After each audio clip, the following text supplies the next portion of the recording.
This is a St. Patrick's Day like no other, a day that none of us will ever forget. Today's children will tell their own children and grandchildren about the national holiday in 2020 that had no parties, no parades, but instead saw everyone staying at home to protect each other. We're in the middle of a global and national emergency, a pandemic, the likes of which none of us has seen before. We can, as you've heard by now, flatten the curve, but only if everyone takes sustained action. Nothing less will do. Many of you want to know when this will be over. The truth is, we just don't know yet. This emergency is likely to go on well beyond March 29th. It could go on for months into the summer, so we need to be sensible in the approaches we take. I yearn for the day when it stops. Tonight I want to explain to you why we have to extend current restrictions until the 18th of May, and also share with you our plan to reopen our economy and society in phases starting on that day.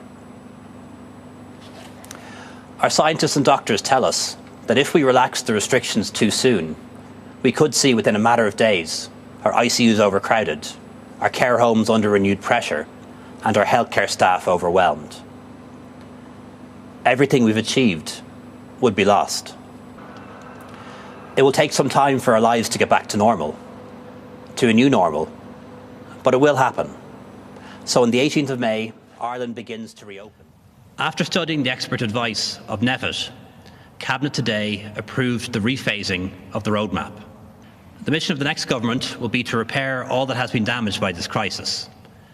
And if we carry forward in the same spirit of solidarity, determination and hope, then we have nothing to fear. Nothing is beyond us. And just as the government will need to act, so too will we as citizens.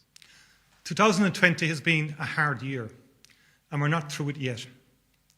Families, individuals and frontline workers have sacrificed so much.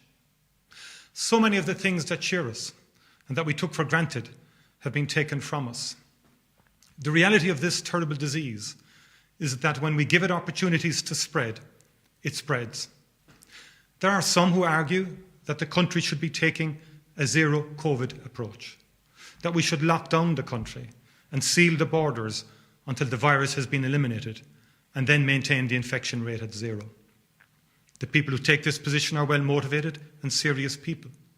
However, given our geographic location and proximity to Britain and mainland Europe, and with 2 jurisdictions on our island, the advice of NPHET is, and our view as a government is, that this is simply not a realistic option.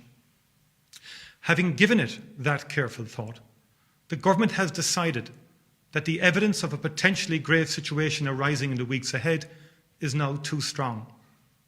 Therefore, for a period of 6 weeks from midnight on Wednesday night, the entire country will move to level 5 of the framework for living with COVID-19.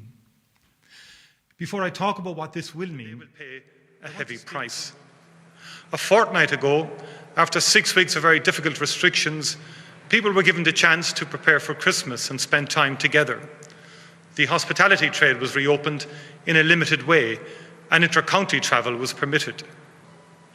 Unfortunately, in the last week, we have seen extraordinary growth in the spread of the virus. This is the same pattern that we have seen in the United Kingdom and across Europe. And that's why, from Christmas Eve until the 12th of January 2021, the government has agreed to return to level 5 of the plan for living with COVID, with a number of specific adjustments. Non-essential retail may remain open. The so-called UK or B117 variant is essentially a new virus. It is more transmissible and it is significantly more dangerous.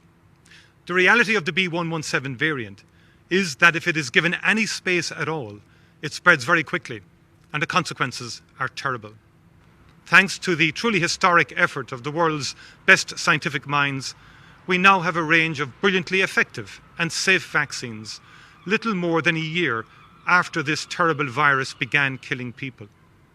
In Europe, we now have 4 separate types of COVID vaccines approved for use, and it is increasingly clear from all around the world that each one of them has a remarkable impact in terms of preventing serious illness and death.